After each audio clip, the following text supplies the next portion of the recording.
often say to black folks now, in this climate of extraordinary hate, is we did it before, and we can do it again. Yeah. And we had far less.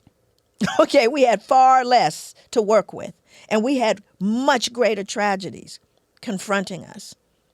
And I believe in that. I believe that we are the pupil of the eye, surrounded by a sea of white. But it is the pupil that contains the sight. It beholds what is before it. That's scriptural.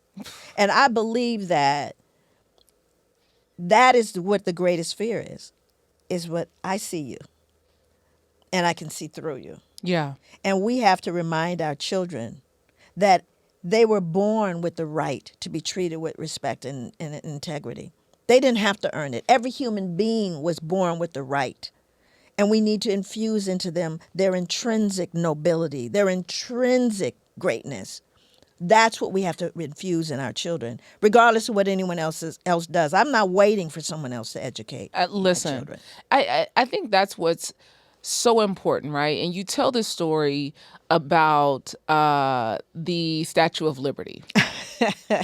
And as a former history teacher, I just love these historical facts, right? Yeah. That we cannot negate, we cannot skip past. So you tell this story of the Statue of Liberty being commissioned in 1865 by the French artist, and the original drawing Right. of the Statue of Liberty. And, that story, I had no idea that it resonated the way it did with folks because I was experiencing it, right? So it's actually, the whole story is in the book, the revised book. I actually put it in there. So it was around 2007, 2008.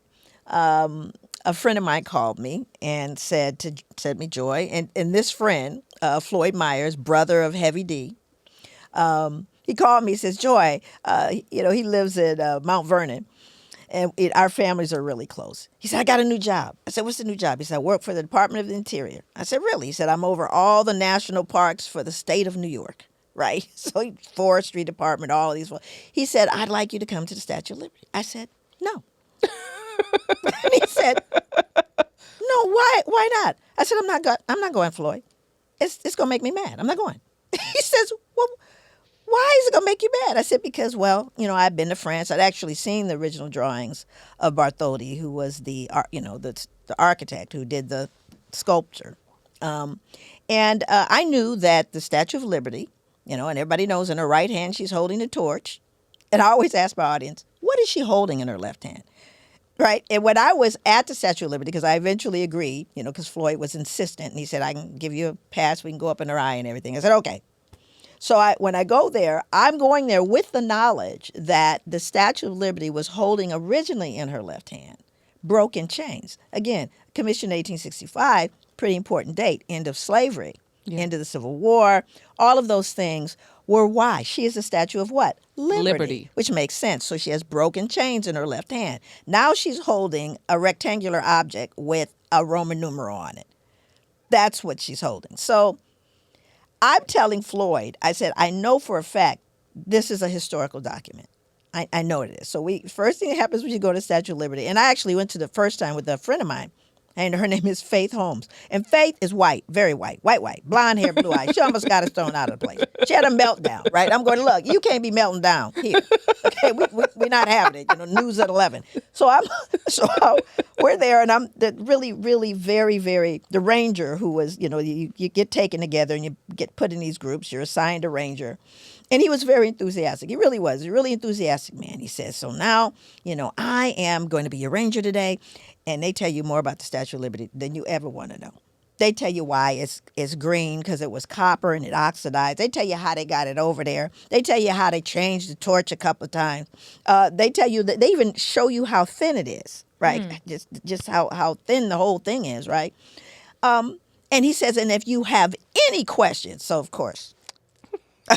Excuse me. My head shot up, right? And I said, I was wondering if you're going to talk about the chains, right? So now you got to understand, every 20 minutes, thousands of people are getting off that ferry, coming to Ellis Island, coming to Statue of Liberty. So I say something about chains, and now you got people translating it into different languages. They go, she said something about chains, right? So because I knew that she was holding, those broken chains. So now at this point, I'm like, they got to be here somewhere. So Floyd and I are now looking for the historical document that I said, the picture of it. I said, they can't not have it. It's a Statue of Liberty. They got to have it there. So we go into the basement of the Statue of Liberty. This was so crazy to me. We're in the basement of the Statue of Liberty. We find the document encased in glass behind figurines facing a wall in a hallway. So here we have the truth hidden in plain sight. So I'm sitting there going, so Floyd, I take a picture of it. The picture is in the book, right? So I took a picture and I said, this is insane. I said, this is really insane that, here we have that picture.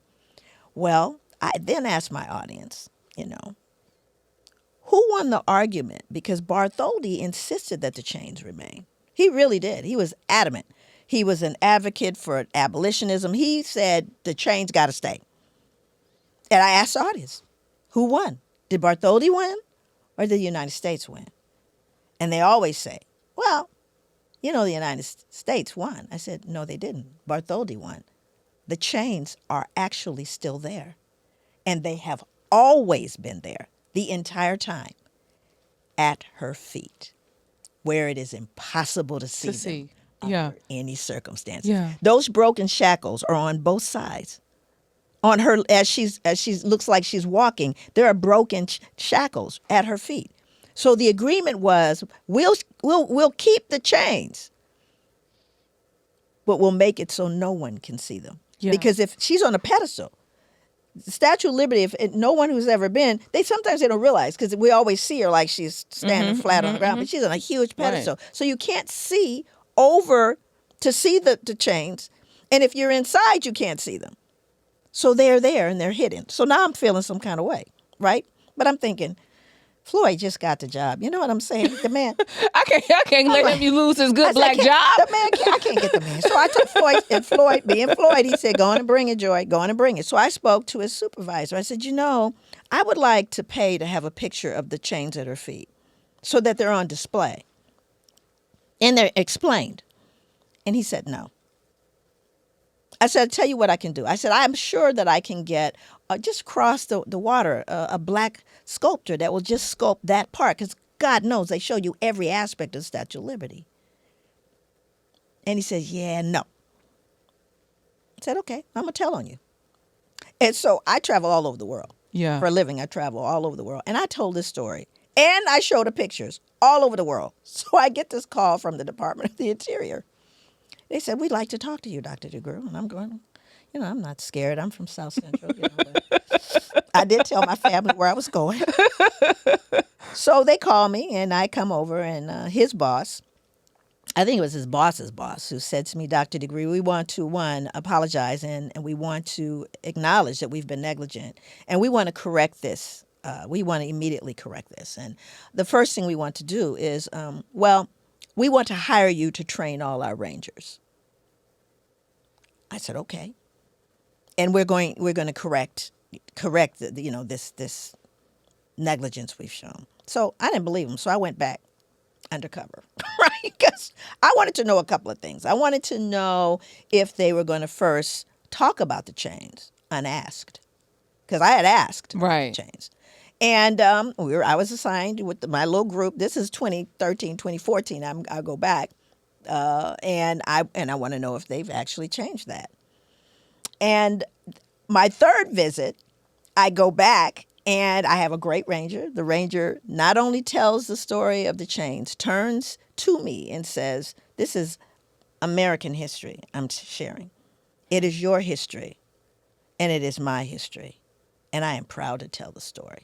It's a white ranger, right? So I'm thinking, great, this is wonderful. And the next thing I know, on the second visit, I had seen the picture displayed, and all that was great. But then in 2019, May 23rd, the Washington Post, they now have a museum that wasn't there, and they have a huge museum now at the Statue of Liberty, and it says the Statue of Liberty was designed to celebrate freed slaves, not immigrants. Its new museum now recounts. And it goes on to explain that the immigration came later. Right. Years later it came. It was literally commissioned to celebrate the end of slavery. But when black people walk through, you hear white people say, oh, well, you know, my great-great and my great-great. But black men, women, and children feel no connection to Lady Liberty. Come on. But how much prouder would they be if they knew that their ancestors that didn't come through Ellis Island, that came chained together in the belly of ships, that she was standing on those shackles? How much prouder would those young people be? How much honor would they display in understanding who paid for them? Yeah. You erase the chains, you erase me. So why don't we show the chains? And that was the whole point, because you see, once you show the chains, you've got to explain them. You got to explain And do them. you understand every black man, woman, and child can literally say, oh no, that's mine. That's mine. That's mine. And all of this time, America lied to its people and to the world. The most recognized symbol probably on the planet. And we've never told the truth. Hey, Vaugh family, thanks for watching. If you enjoyed this clip, make sure to check out our full interview on our channel at Vaugh Empowers Talks. We don't just scratch the surface. We dive deep into the lives of some of the world's most influential leaders and change makers. Don't forget to like, to comment, and be sure to subscribe for more inspiring conversations. See you next time.